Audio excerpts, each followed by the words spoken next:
नमस्ते देवास, मैं ललित चौहान। आज हम देवास नगर पालिक निगम परिषद के ऊपर चर्चा करेंगे। नगर निगम देवास के अगले माह जो नई सरकार बनी है श्रीमती गीता अग्रवाल जी की, उसको उनके कार्यकाल को पूर्ण 3 वर्ष होंगे। तो मेरी ओर से उनको हार्दिक बधाई, शुभकामनाएं। मैं श्रीमती गीता अग्रवाल जी से और आयुक्त महोदय जी से प्रश्न करना चाहता हूँ कि अगले माह गीता अग्रवाल जी की सरकार को 3 वर्ष हो जाएंगे। इन 3 वर्षों में उनके द्वारा नगर निगम परिषद के कितने साधारण सम्मेलन बुलाए गए?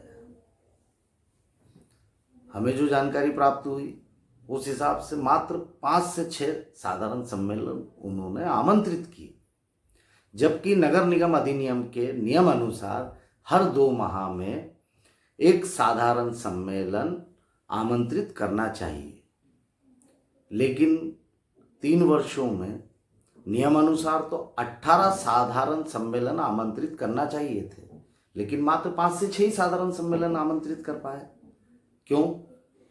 मान लीजिए अगर उसमें चुनाव थे तो 2 साधारण सम्मेलन हम उसमें से 18 में से हटा देते हैं, तो फिर भी 16 साधारण सम्मेलन आयोजित किए जाना थे। तो क्या नगर सरकार शहर के प्रमुख मुद्दों के लिए, जो कि शहर के आम जनता से जुड़े हुए मुद्दे हैं, विकास से संबंधित, रोड से संबंधित, पानी से संबंधित, आर्थिक स्थिति को लेकर अन्य कई महत्वपूर्ण मुद्दे हैं, जिस पर नगर सरकार के सदस्य यानी पार्षद महापौर जी से, निगम प्रशासन से चर्चा करना चाहते हैं विस्तृत रूप से। और अधिनियम ने हमें मंच भी यही दिया है कि जब भी कोई जनप्रतिनिधि निर्वाचित होकर अपनी सरकार बनाता है नगर में यानी नगर पालिका में, तो वो शहर के प्रमुख मुद्दों पर चर्चाएं करे। वो मंच ही इसलिए होता है।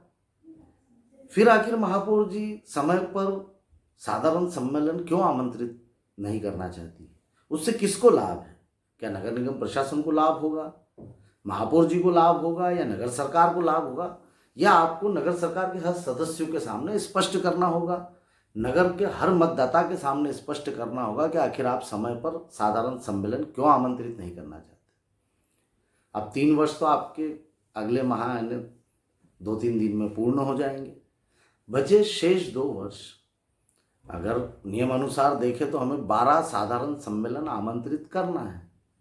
लेकिन अगर आपके पुराने साधारण सम्मेलन जो कि आपने 5 से 6 आमंत्रित करे हैं, उस पर अगर हम निगाह डालें तो आपके द्वारा पर्याप्त साधारण सम्मेलन आमंत्रित ही नहीं किए गए। अब क्यों नहीं किए गए तो आप ही स्पष्ट कर सकते हैं।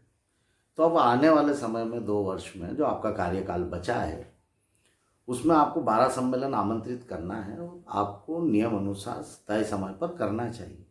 ये तो नियम अनुसार जो आमंत्रित करने वाले सम्मेलन थे, ये तो इसकी चर्चा हुई। अब विशेष आप जो है सम्मेलन भी आमंत्रित कर सकते थे, यानी जिसे हम बोलते विशेष सम्मेलन को बुलाना किसी बड़े कार्य को लेकर। जब आपने नियम अनुसार ही सम्मेलन आमंत्रित नहीं करे तो विशेष सम्मेलन का तो सवाल ही पैदा नहीं उठता है। तो क्या आपके पास समय नहीं है क्या शहर हित में चर्चा करने के लिए, साधारण सम्मेलन आमंत्रित करने के लिए?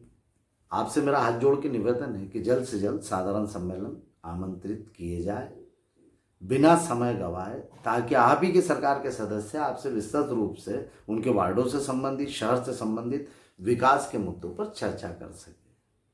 और जनता ने हमें चुना ही इसलिए कि आपको उनकी समस्या से जुड़े समस्याओं पर चर्चाएं करने के लिए, वो मंच ही इसीलिए।